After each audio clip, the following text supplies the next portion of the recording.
Boa noite, caros alunos e ouvintes. No ar, mais um programa A República com L'Oriel Rocha. O tema do nosso programa de hoje será sobre a Revolução Reacionária em curso no Brasil. Para tanto, eu vou ler um artigo de Augusto de Franco, publicado no dia 9 de novembro de 2022, na página dele, da Gobá, intitulado Há uma Revolução Reacionária em Curso no Brasil.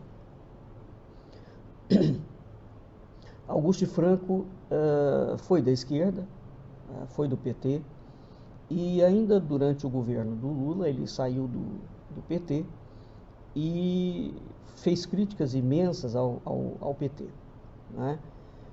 Sobretudo no que tangia ao projeto autocrático, né? Projeto de autocracia, de populismo autocrático do PT, e que é um fato, hein? Vamos ver agora como será esse novo governo. No entanto, ele é um defensor, ele é um defensor, quanto mais, da democracia. E ele tem uma forma específica de entender a democracia, né? Tem sido um crítico também muito contínuo ao governo do Jair Bolsonaro. Este texto dele, que eu vou ler, é um texto interessante sobre alguns aspectos, e outros aspectos eu discordo frontalmente do pensamento dele, vou apresentar as minhas discordâncias. Aqui, antes de começar a leitura, eu faço uma chamada de atenção. No Brasil, criou-se, sobretudo em quem é leigo, né, a ideia inexata e incorreta de que quando você lê um autor, ou você indica um autor, você concorda com tudo que aquele autor coloca. Ora, meu Deus do céu, é absolutamente impossível concordar com tudo que um autor fala, né?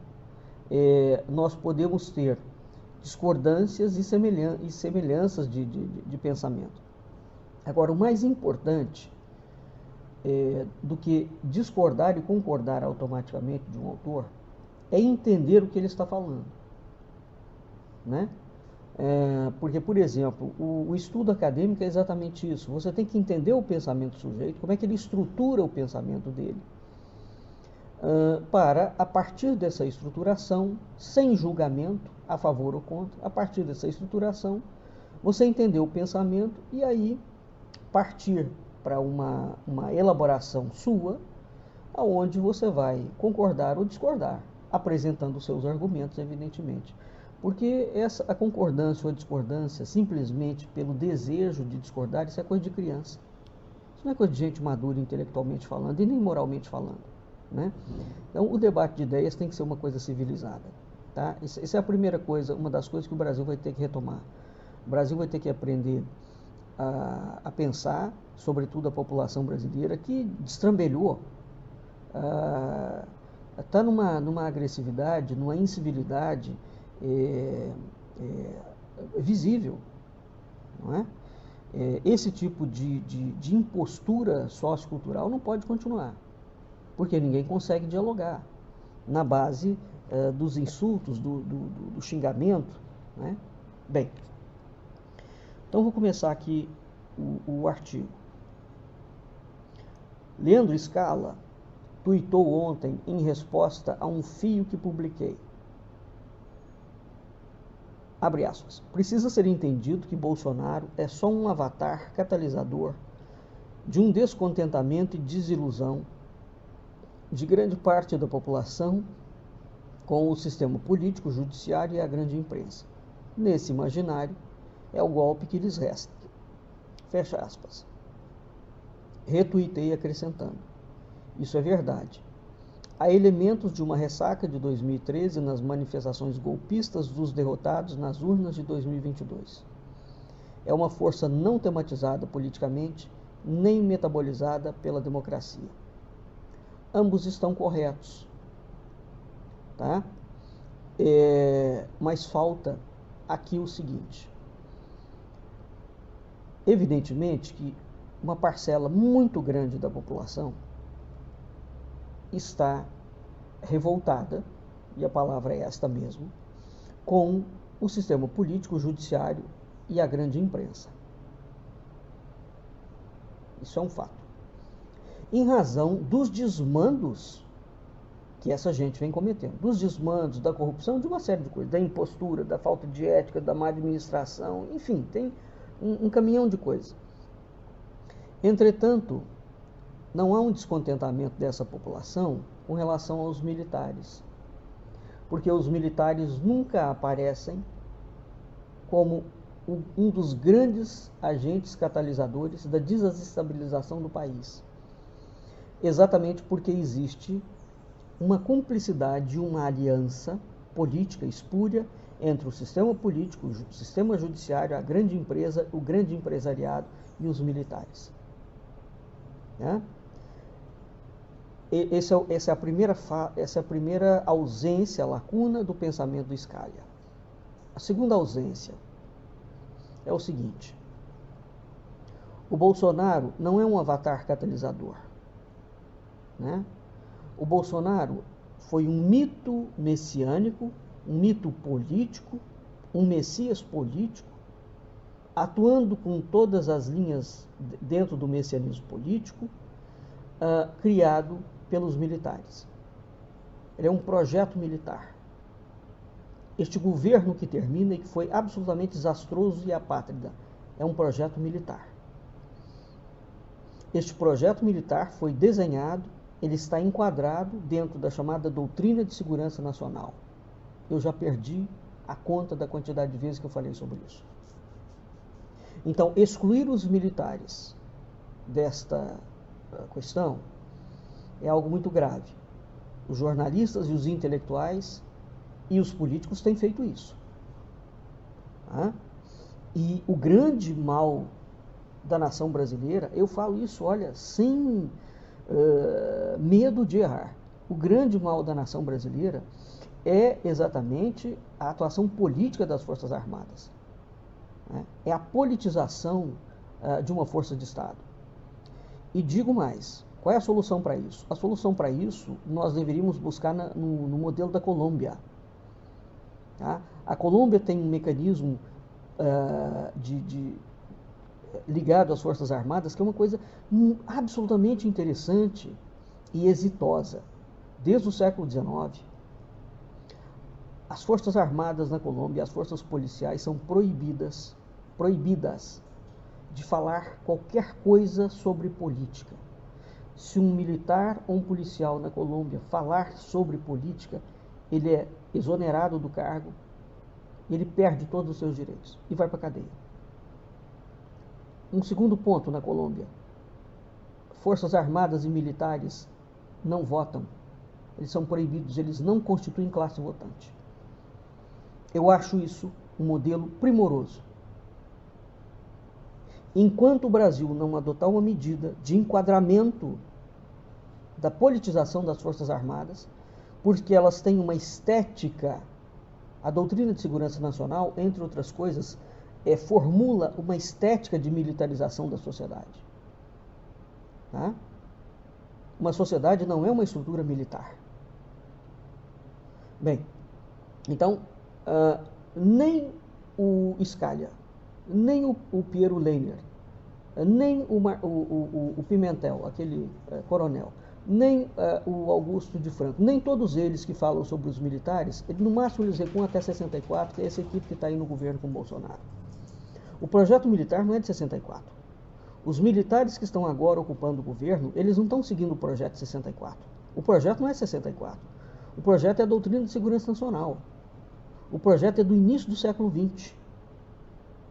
E é da militarização da sociedade.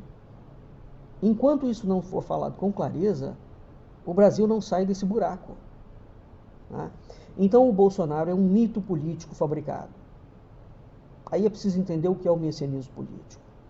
Né? E como é que esse mito aí, mas aqui é que entra, na altura, quando teve aqueles movimentos de 2013, eu avisei sobre isso. A Dilma estava disputando ali com o Aécio, né?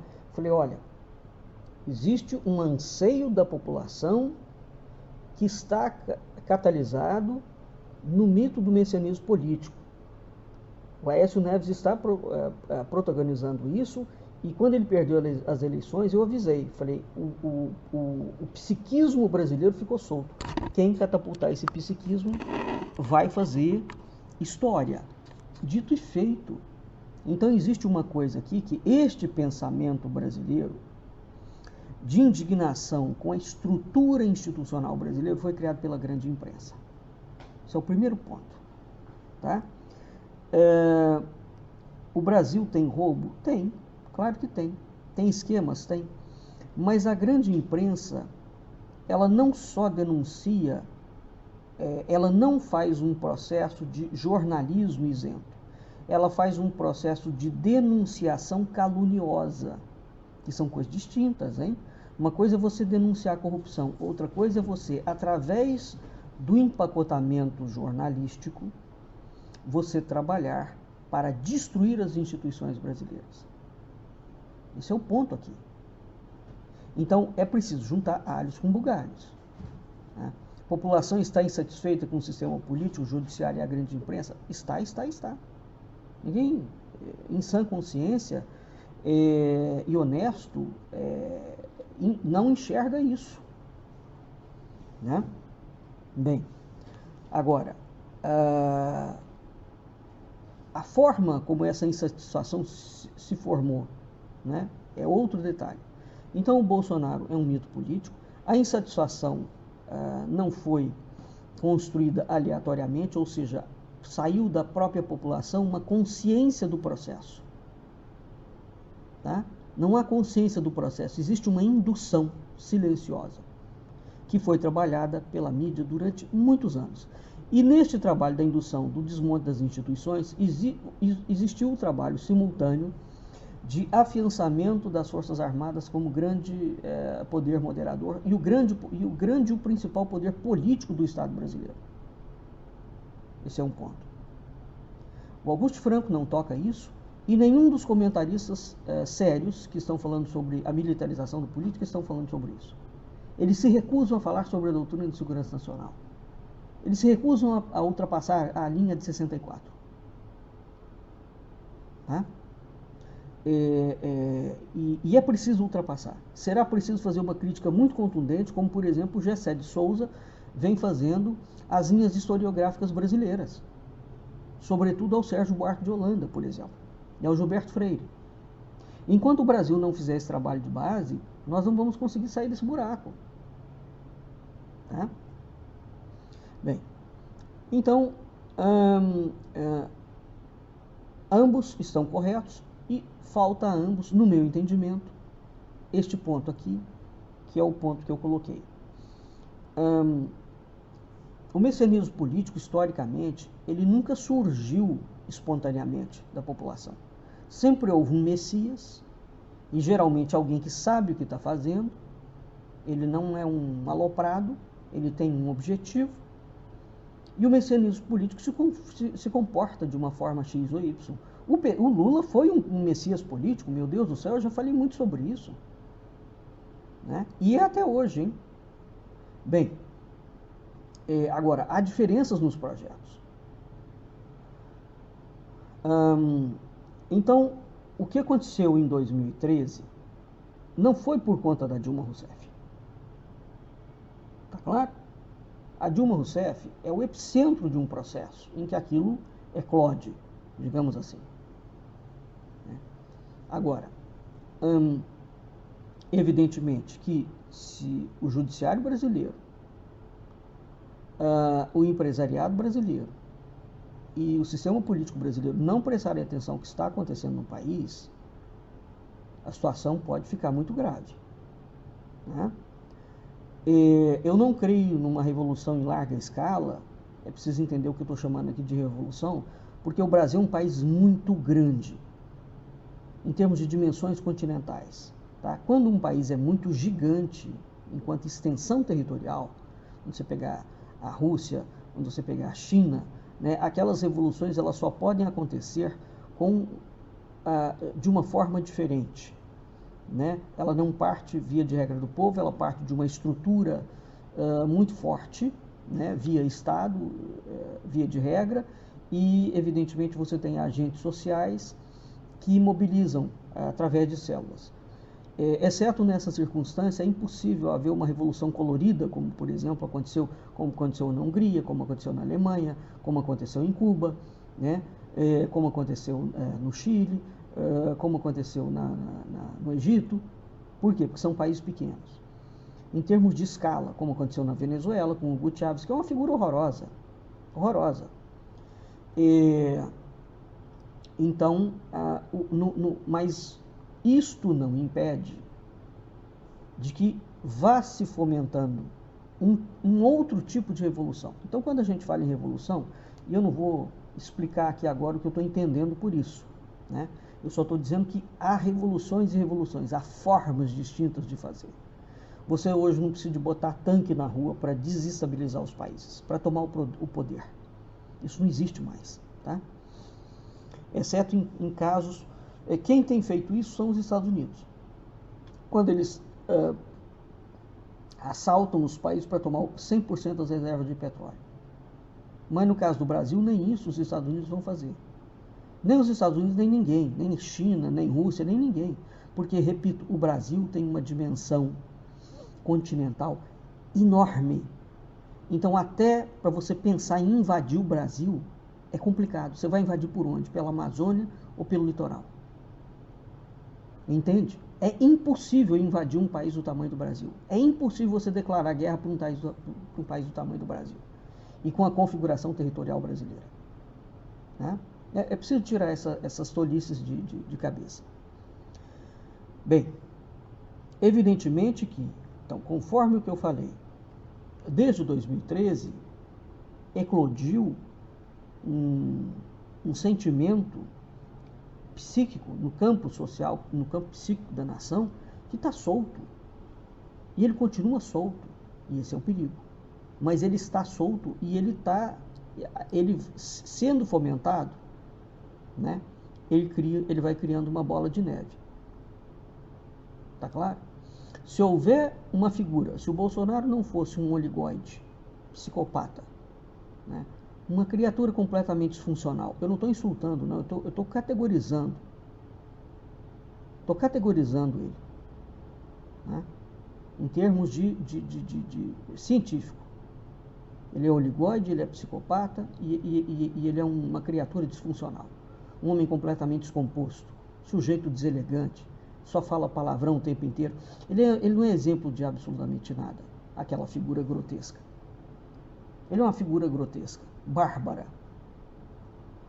E exatamente porque ele é tudo isso, né, ele meteu o pé na jaca por diversas vezes. É claro que ele é um altíssimo elemento de destruição. E ele foi colocado lá porque ele é um elemento de destruição. E foi colocado exatamente para destruir. Ele cumpriu brilhantemente o papel de destruição. Mas, no meu entendimento, a milicada errou na mão. Porque exatamente que existe um sentimento, veja, eles pegaram o sentimento que existe, capitanearam o sentimento, criaram um mito político, militar,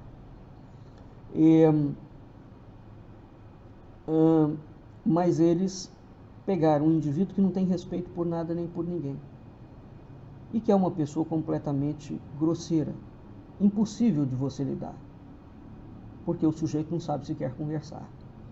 E isso, em termos de cargo político, me desculpe, isso não funciona. Não é? Aliás, não funciona em nenhum lugar do mundo. Ninguém está disposto a conversar com gente grosseira. Você sai, larga e deixa a pessoa de mão. Isso não existe. Então eles erraram no processo. Tinha que ter escolhido uma outra pessoa e aí sim, eles teriam tido um sucesso fragoroso. Né? Mas os militares não abriram mão, não. O Bolsonaro simplesmente não pode continuar na jogada, mas eles estão investindo em outros. Né? Bem, estão cevando a chamada terceira via. Isso tudo eu venho falando através de vários vídeos e há muitos anos. Aqui, continuando o artigo do Franco. O que não está sendo percebido é que o bolsonarismo golpista tem as características de um movimento revolucionário. Uma revolução para trás, reacionária, mas o ímpeto e a dinâmica são os mesmos de uma revolução para frente. O sentido é o da ruptura da ordem, ainda que no caso seja a ruptura da ordem democrática. Ele está certo. Só um louco ou um oportunista que está querendo se vender para o novo governo pode afirmar que os 58 milhões que votaram em Bolsonaro são nazifascistas ou fiéis à extrema-direita radicalizada.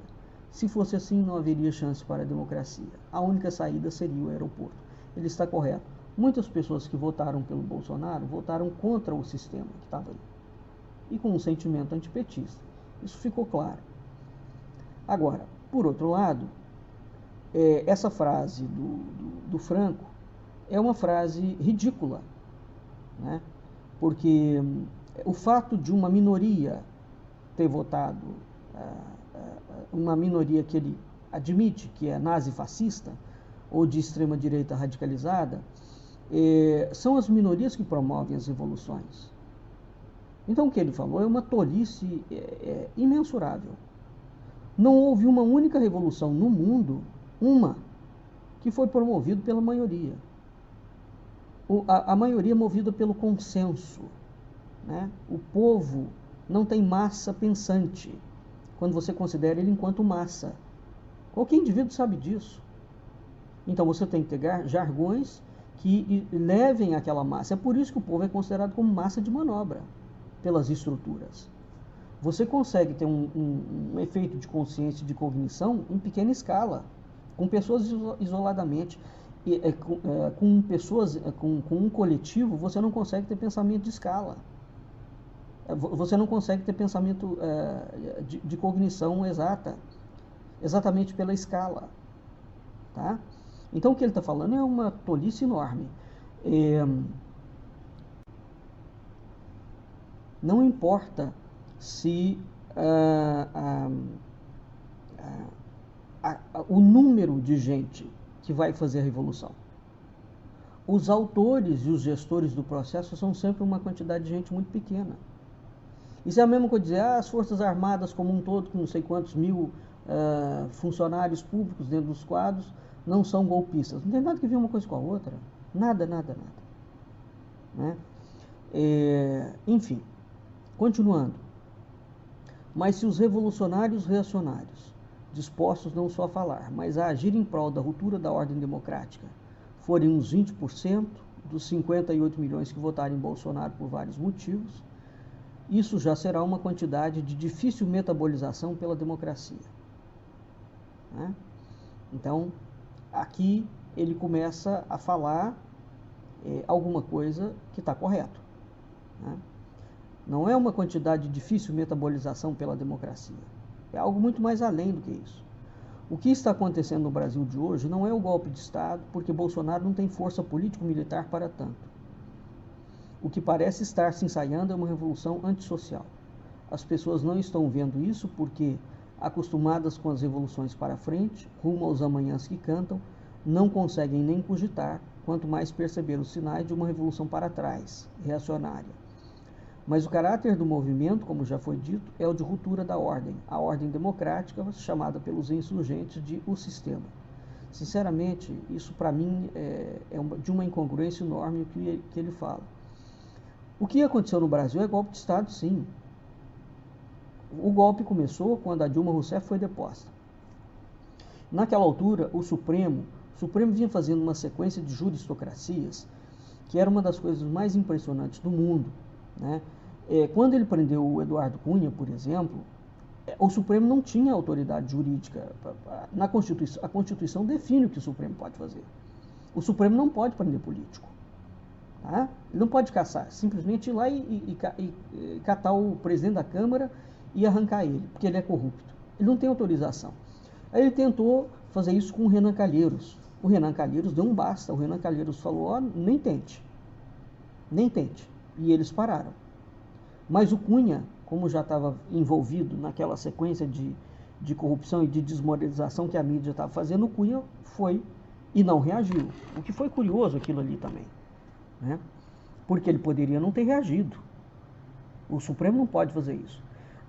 Mas a falsa direita naquela altura, e eu alertei para isso, falei, olha, é muito perigoso quando você deixa o judiciário ultrapassar certas fronteiras e você fica feliz que ele está pegando o seu inimigo. Tá? A justiça não é feita para atacar inimigo. A justiça, ela tem que ser neutra, né? Você pode dizer para mim, a justiça não é neutra, não interessa. Os parâmetros são de neutralidade. Você não pode, para beneficiar o seu inimigo, prender ele à margem da lei. Como foi feito com Lula, sim. Né? A gente descobriu isso depois. Bem, então não podia ter feito aquilo com o Eduardo Cunha. Na altura eu falei. Todo mundo foi contra. Aí agora o Supremo, quando o Alexandre de Moraes começa a avançar em cima de determinadas coisas, as pessoas acham ruim. Não, o Supremo já está na juristocracia. Só que agora o movimento é outro. Não é? Bem, então o que aconteceu foi golpe de Estado, sim. O Bolsonaro é a força político-militar. Ele não é ele mesmo a força político-militar. Ele é um ponta de lança dos militares. Então, sinceramente, esse argumento do Augusto Franco não faz o menor sentido. Né? E o que está ensaiando não é simplesmente uma revolução antissocial. Nós estamos vendo uma primavera árabe. E foi implantado no Brasil todas as diretrizes daquilo que se chama de cristofascismo. Quando Humberto Eco, na obra dele sobre o fascismo, ele aponta os 14 itens que identificam o fascismo, todos eles se enquadram ao movimento que o Bolsonaro encabeçou e que o Steve Bannon encabeça o tempo inteiro. O Olavo de Carvalho propunha. O Steve Bannon é um conselheiro do presidente da República do Brasil. Né?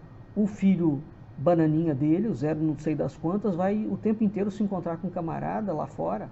Mas, quer dizer, as coisas são públicas. Né? Então, existe uma revolução. Né?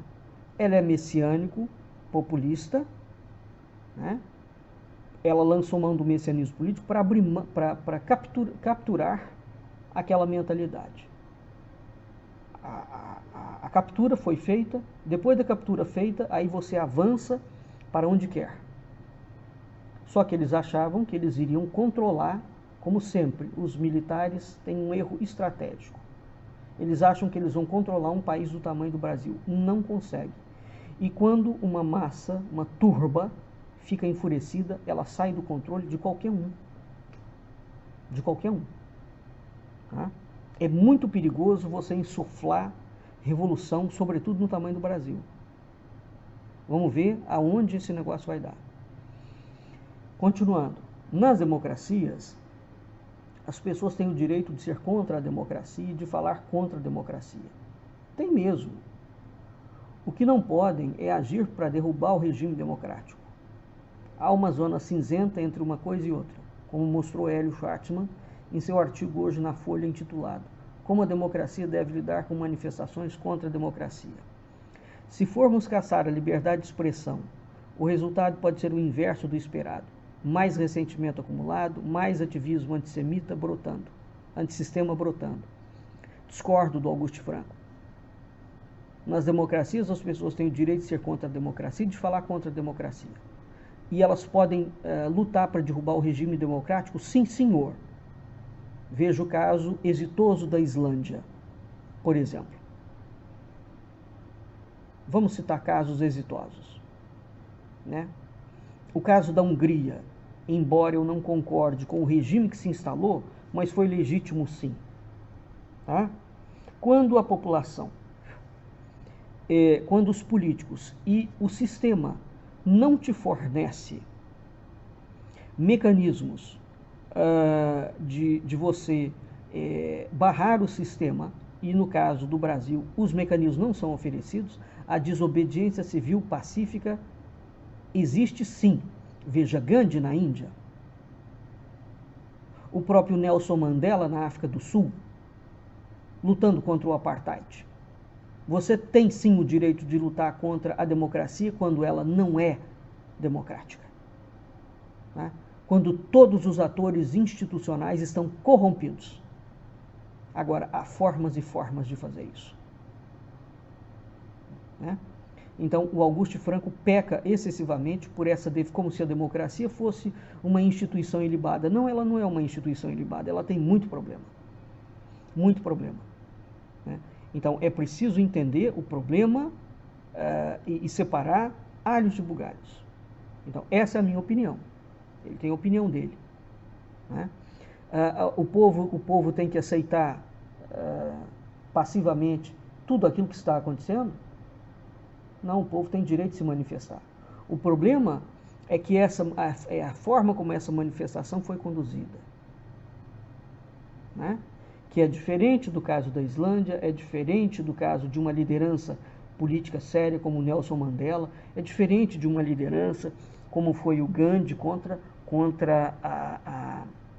o Império Britânico. A Inglaterra acabou com a Índia, a Inglaterra acabou com a China, né? Enfim, então há formas e formas de fazer uma pressão. O problema, quando você pega a população e politiza a população, que Auguste Franco é a favor da politização também da população. Eu não sou. A sociedade tem que ser estruturada nos seus papéis fundamentais enquanto sociedade. O papel da sociedade é ser social. O papel dela não é ser político. A política é um outro campo, né? Agora, as pessoas têm que ter formação cultural, não é formação política. Elas têm que ter formação cultural. E o povo tem que ter a sua estrutura muito fortalecida. Essa foi uma grande crítica que eu fazia a essas lideranças que viraram depois esses bolsonaristas corruptos, né?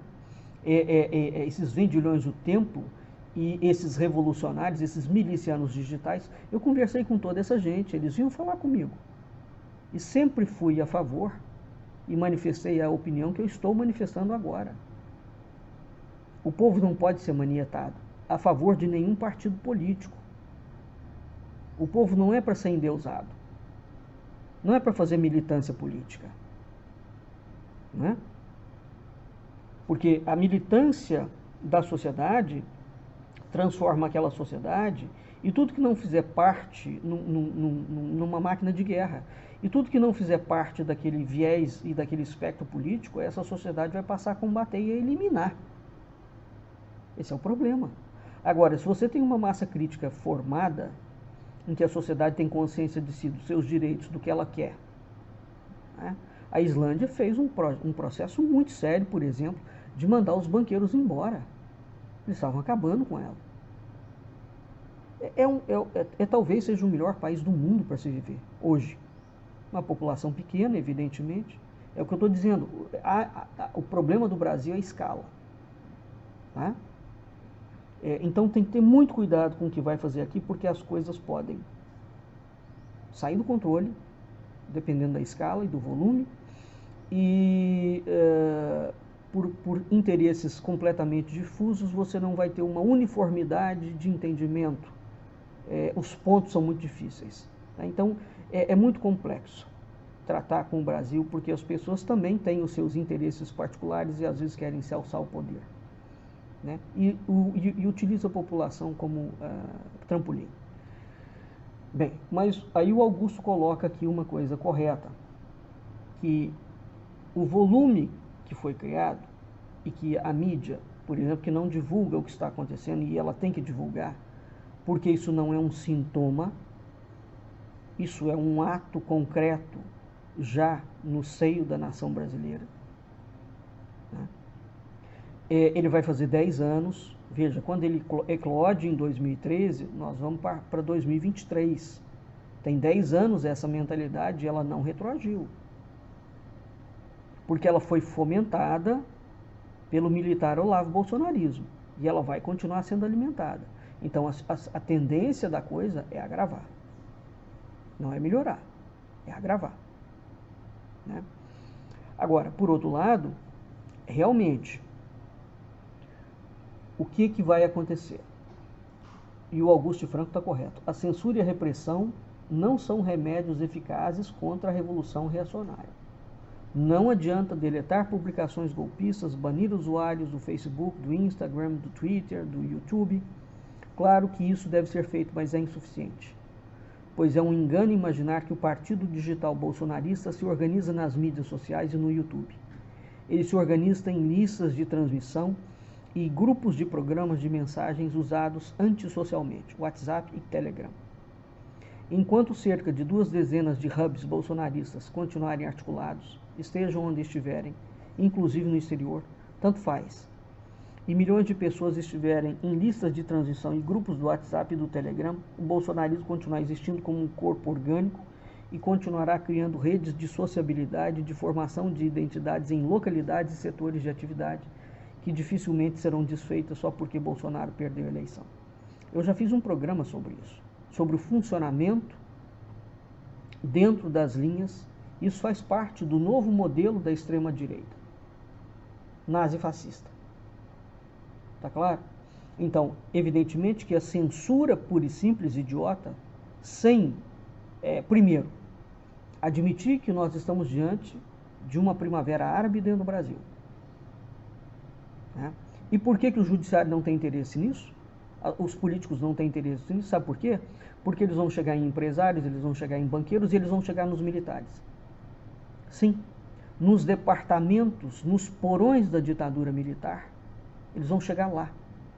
Porque são os militares um dos grandes responsáveis por esse projeto de fake news, de controle dentro das mídias sociais. Então, evidentemente, ninguém está a fim de destampar o buraco. A dramaticidade da situação política brasileira é que o Brasil toma medidas políticas sempre de superfície. Ele não vai a fundo. Né? Então, não adianta você prender só as lideranças, os empresários. Né? O que vai acontecer? Vai chegar um momento em que você tem uma rede de controladores, isso existe, esse movimento não é espontâneo, repito, ele tem uma rede de controladores. Agora, dependendo da escala, chega um momento em que ela tem uma dinâmica, tá, própria, ela cria uma dinâmica própria com um campo psíquico próprio, onde as pessoas vão dando vazão às suas pulsões privadas. E aqui a coisa realmente entra num projeto de destrambelhamento, tá, de ações disruptivas. E o estrago é grande, é muito grande. Então, ele aponta que o caso, por exemplo, de uma mulher que gravou um vídeo dizendo que quando a polícia chegou numa manifestação em Santa Catarina, perguntaram quem era o líder do ato e ela respondeu mais ou menos assim: não há líder, agora somos nós que tomamos as iniciativas e convidamos nossos conhecidos. É disso. É isso aqui que é parte do perigo. Você já cria um projeto pessoal, o indivíduo já se tornou, né, aquele elemento de destruição. Ele tem uma mentalidade, um psiquismo já rupturado. Tá claro? Então, a sociedade, quando eu digo sociedade, é a sociedade, não é o campo político. A sociedade tem que tomar pé desse negócio. Não é possível estimular uma polarização entre lulopetismo, né, e bolsonarismo. Isso alimenta ambos os lados e condena o Brasil. Então é preciso haver uma oposição democrática, social e política. Né? A imprensa tem que parar de adotar lado, porque a imprensa não tem que adotar lado nenhum. Sobretudo quando ela é financiada pelo governo. E se ela for adotar um lado, então que ela adote um lado nos Estados Unidos ou em outros lugares do mundo, ela cria uma agenda própria em que configura qual é a linha que aquele canal segue.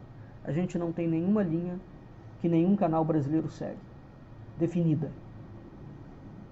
Né? É um jornalismo de fancaria. Né? Então, a questão política democrática que se põe aqui no terreno social e no terreno político é que tem que se criar um modo não guerreiro de regulação de conflitos. Tá? Então, aqueles que votaram no Lula querem remover os bolsonaristas e os bolsonaristas querem remover os petistas. Não é essa a questão do Brasil. Né? Então essa divisão bipolar, ela só retroalimentará esse movimento revolucionário de extrema direita de configuração nazi-fascista. E quem vai sair ganhando com isso são os mesmos agentes de sempre. Tá? Que são os agentes que criaram toda esta bandalha manipulando a população.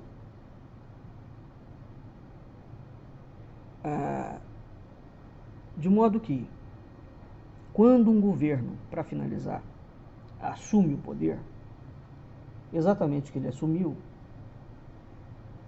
ele é a posição local do poder.